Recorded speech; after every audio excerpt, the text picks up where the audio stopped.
Ma'am, ito Yes. muna, sa panahon ngayon, syempre digital eh. Ang daming dating apps, social media, nagkakalat ang mga tao dyan.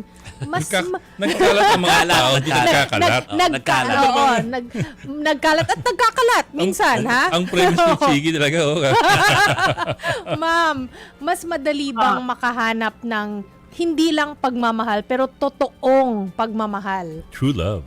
Sabi nila, dagdagan ko yun, ma'am, ha? Oh. Sabi kasi nila, ang uso daw dapat, hindi na sa apps, kundi yung organic, yung mga meet-up, na nagkita talaga somewhere. Pero, yun, so posible ho ba talaga na pwede rin talaga sa mga apps yan?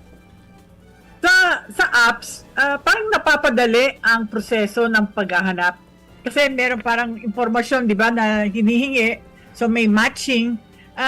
Kung minsan, kung wala kang oras, pumunta sa, di ba, 20 party or mga bars, di pwede kang pumunta sa app para may makilala.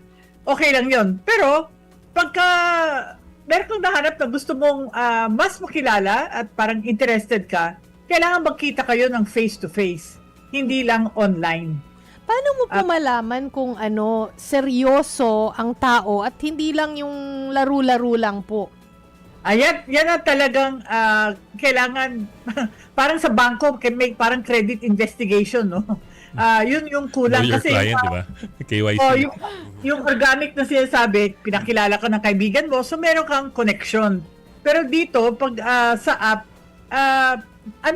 nag-aalaman kung naghahanap sila ng common friend or something that will help them to create that safety.